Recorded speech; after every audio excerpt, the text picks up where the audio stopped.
ಸಿಡಿಯುವ ಸಿಡಿಲಿನಲು ಅಂಜದೆಯೇ ಭರ್ಜಿಸಿದೆ. ಹೆಜ್ಜೆಲೆ ಅಚ್ಚೊತ್ತಿದೆ ಕಟು ಸತ್ಯವು ಧರ್ಮ. ಕಣ್ಬಿಟ್ಟರೆ ಎದುರಾಣಿಯು ಭಸ್ಮವೇ ನರಸಿಂಹ. ನುಡಿದರೆ ಹೊನ್ನುಡಿಯಲು ಮನು ನುಡಿಯುವರಿಲ್ಲ. ನ್ಯಾಯಾಂಗದ ಕನ್ನಡಿಯಲು ಕಡೆಗಣಿಸುವರಿಲ್ಲ.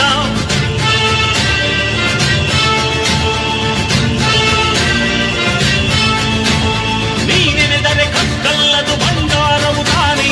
ನೀನ್ ಹಸ್ತದಿ ಪಡೆದವನಿಗೆ ಸೌಭಾಗ್ಯವು ತಾನೆ. ರಾಜ ಆಟವನಲ್ಲ. ಓಯ್ ಕೌನ್ ರೇ ಉನ್ಹೇ?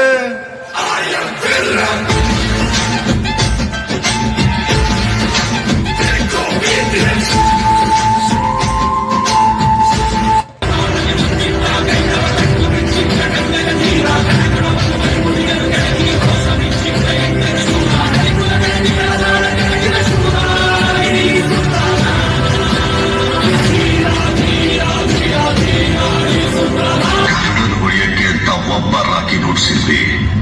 ಈ ರಾಕಿ ಹೊಡೆಯಕ್ಕೆ ಇನ್ನೊಬ್ಬ ರಾಕಿ ನುಡ್ಸಕ್ಕಾಗಲ್ವಾ? ನಮ್ಮಪ್ಪನ ಕೈಲೇ ಆಗಿಲ್ಲ ಅಂದ್ರೆ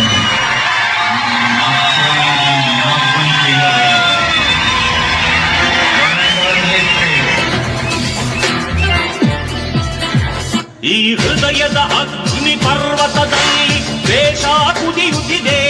ಸೇಡಿಗೆ ಸೇಡು ಎನ್ನುತ್ತಿದೆ. ಗತಕಾಲವೇ ನಮ್ಮ ನೋವಿನ ಕಥೆಗೆ ಸಾಕ್ಷಿ ನುಡಿಯುತ್ತಿದೆ. ಮೋಸಕ್ಕೆ ಮೋಸ ಎನ್ನುತ್ತಿದೆ. ಆರಂಭಿಸಿದವನಾನು, ಆನಂದಿಸುವವನಾನು, ಅನುಭವಿಸುವ ನಿನ್ಯಾರು. ಸಾವಿನ ದ್ವೇಷ 12 ವರುಷ. आपका नाम क्या दादा?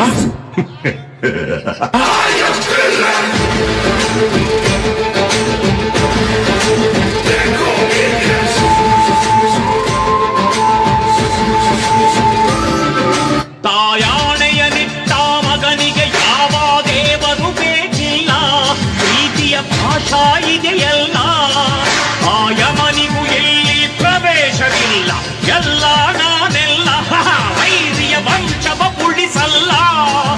ಇದು ನೋಡಲು ಜೂಜಾಟ, ಇದು ಬಾಳಿನ ಜೂಜಾಟ. ಮನಶಾಂತಿಯ ಹುಡುಕಾಟ. ವಿನ ದ್ವೇಷ 12 ವರುಷ.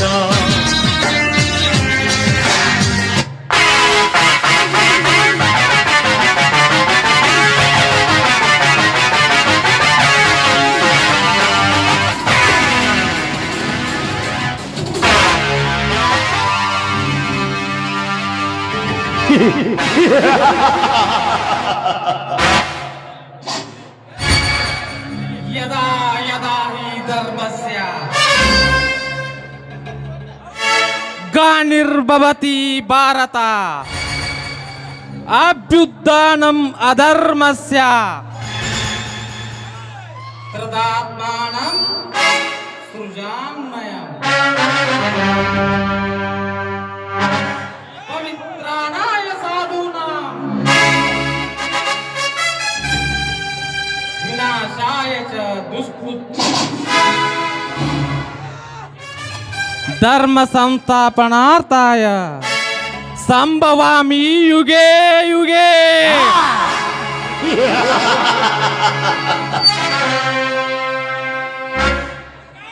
दिन के सूर्यदेव आता है, रात में चंद्रदेव आता है. जब तुम सच सोना भी ना है, ये नाटक के डेंजर अनिल आता है.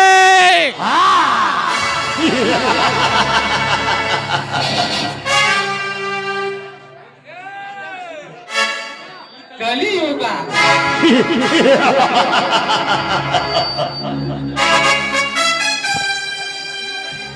ಈ ಕಲಿಯುಗದಲ್ಲಿ ಕರ್ಮದ ರೌದ್ರ ನರ್ತನ ಹೆಚ್ಚಾಗಿ ನ್ಯಾಯ ದೇವತೆಯ ಮೇಲೆ ಕುರುಡು ಕಾಂಚಾನ ಕುಳಿತು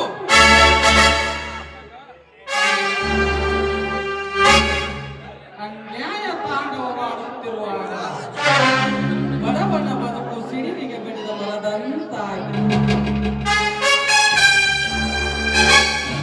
ಇನ್ನು ಜಗತ್ತಿಗೆ ಅನ್ನ ಕೊಡುವ ದೇವರ ರಾಜಕೀಯ ಎಂಬ ರಾಕ್ಷಸರು ರಕ್ತ ಹೀರುತ್ತಿರುವಾಗ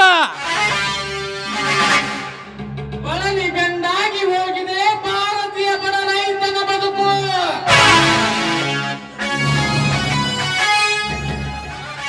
ಅಂದಾಗ ಧರ್ಮ ಅಧರ್ಮಗಳನ್ನು ತುಳಿದು ನಿಂತಿರುವ ಬಂಡರ ಪುಂಡಾಟಿಕೆಯನ್ನು ಬುಡ ಸಮೇತ ಕಿತ್ತೆಸೆಯಲು ಕರ್ಮವೆಂಬ ಈ ಕಾಲ್ಘಟ್ಟದಲ್ಲಿ ಹುಟ್ಟಿ ಬಂದಿರುವನು ಈ ಕಲಿಯುಗದ ಕರ್ಣ.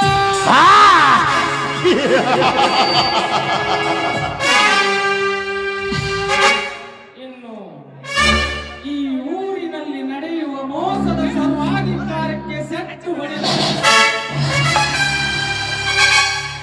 ಸತ್ಯದ ಸಾಮ್ರಾಜ್ಯವನ್ನು ಕಟ್ಟಿ ಈ ಕಲಿಯುಗದಲ್ಲಿ ಕೊಟ್ಟ ಮಾತು, ಇಟ್ಟ ಹೆಜ್ಜೆ, ತೊಟ್ಟ ಛಲ ಸಾಧಿಸುವವರೆಗೂ ಸಮಾಧಾನವೇ ಇಲ್ಲ. ಈ ಸೇಡಿಗಾಗಿ ಸಿಡಿದೆದ್ದ ಕರ್ಣನಿಗೆ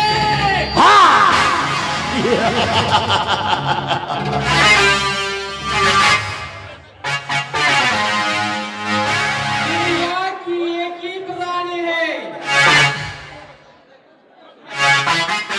कर्नाटक की एक ही मुख्यमंत्री है.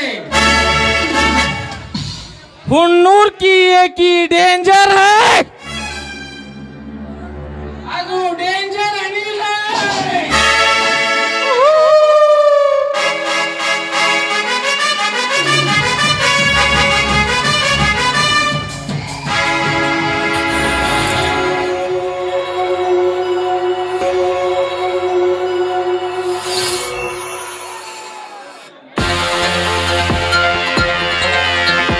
ಮಳೆಗೋತೆ ದೊಡ್ಡ ರೋಗ ಸಿಕ್ಕಾಗ ಅನುಭವಿಸಬೇಕು ಮಗ, ಸತ್ತಾಗ ಆರಡಿಯ ಖಾಯಂ ಜಾಗ.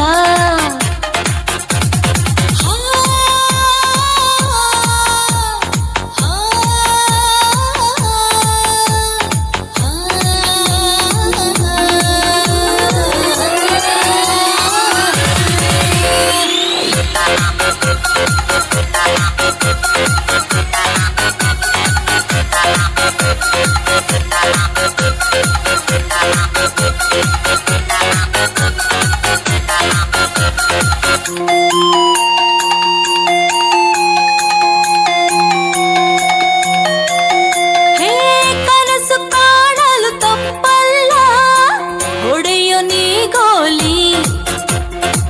ಬರವು ಕೆಟ್ಟಿರೋ ನಾಲಿಗೆಗೆ ಚಟವು ಮಾಮೂಲಿ.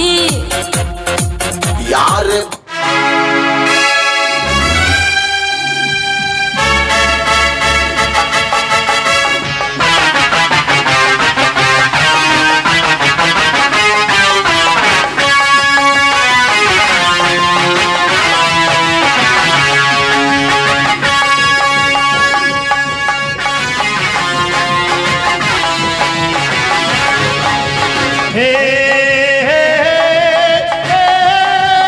ಹೇ, ಹೇ, ಹೇ.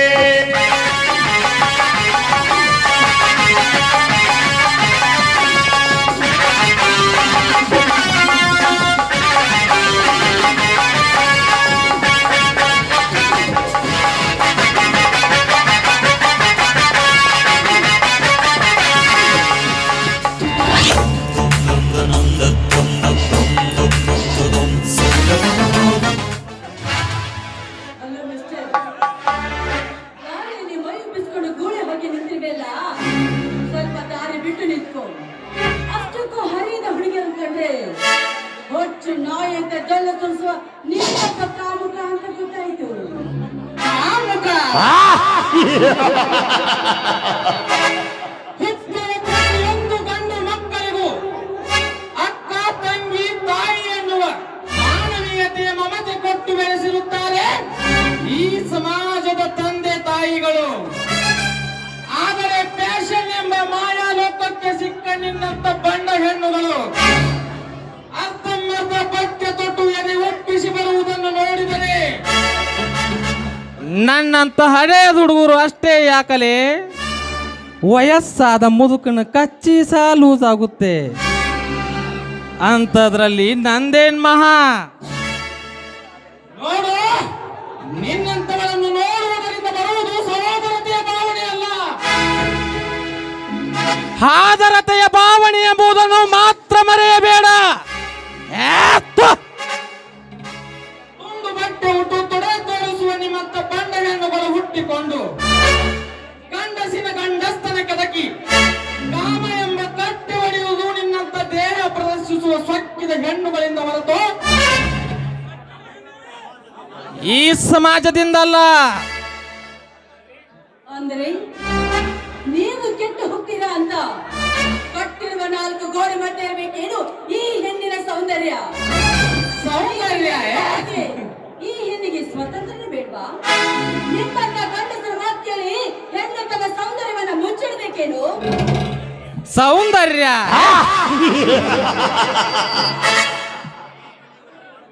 ಲೇ ಕಲಿಯುಗದ ಕಾಮಿನಿ ಹೆಣ್ಣೆ, ಸೌಂದರ್ಯ ತೋರಿಸಲೆಂದು ಅರ್ಥಮರ್ಥ ಪಟ್ಟೆ ತೊಟ್ಟು ಬೆತ್ತಲಾಗಿ ಬಂದು ನಿಂತರೆ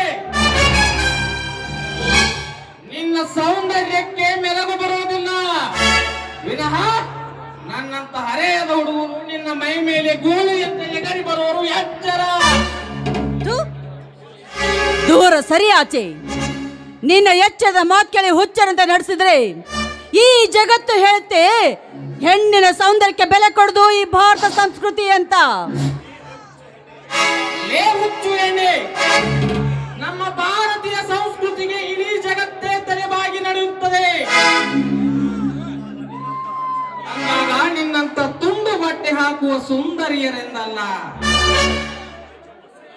ಮೈ ತುಂಬ ಸೀರೆ ನುಟ್ಟು ತಲೆ ತುಂಬ ಹೂವನ್ನು ಮುಡಿದುಕೊಂಡು ಹಣೆಯ ಮೇಲೆ ಕುಂಕುಮವನ್ನು ಹಚ್ಚಿಕೊಂಡು ಬರುವುದನ್ನು ನೋಡಿದರೆ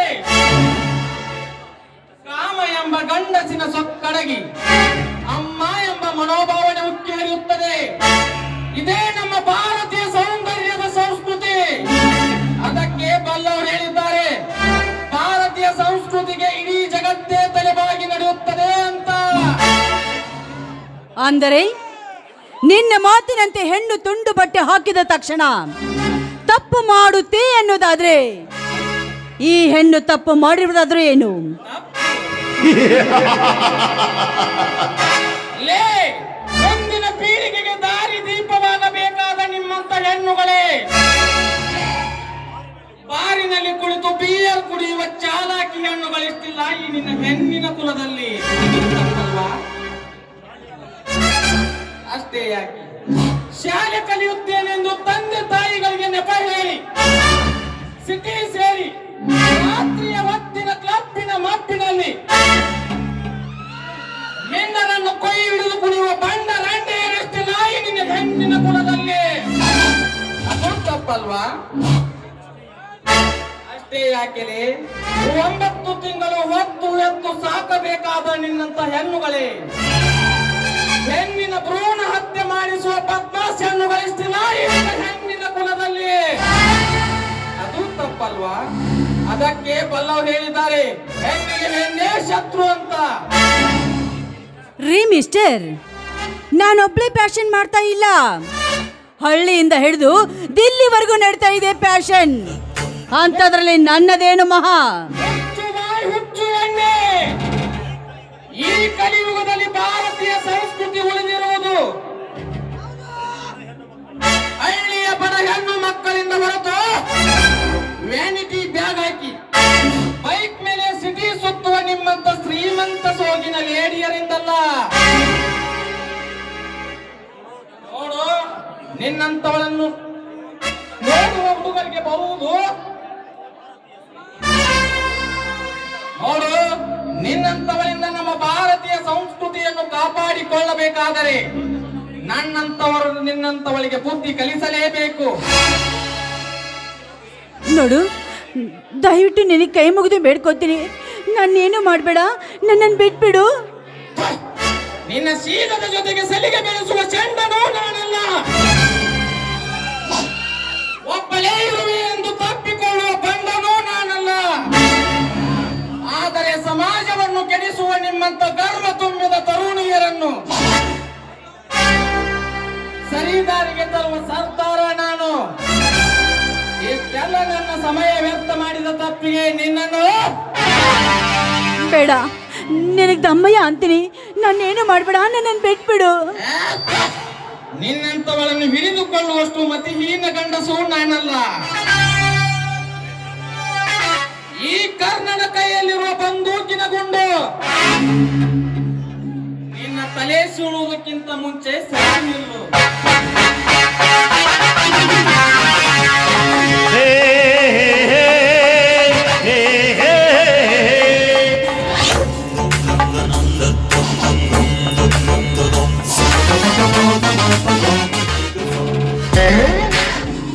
ಛೇ, ಬೆಳಿಗ್ಗೆದ್ದು ಯಾರ ಮುಖ ನೋಡಿದ್ಯೋ ಏನು? ಈ ಊರಿಗೆ ಕಾಲಿಡುವುದಕ್ಕಿಂತ ಮುಂಚಿತವಾಗಿ ಇವನ ಕೈಯಿಂದ ಮುಖಕ್ಕೆ ಮಂಗಳಾರತಿ ಮಾಡಿಸ್ಕೊಂಡಲ್ಲ. ನಮ್ಮ ಅಣ್ಣನಿಗೆ ಹೇಳಿ ಇವನಿಗೊಂದು ಗೊತ್ತಿ ಕಾಣಿಸ್ಲಿಲ್ಲ, ನನ್ನ ಹೆಸರು ಶೀಲಾನೇ ಅಲ್ಲ.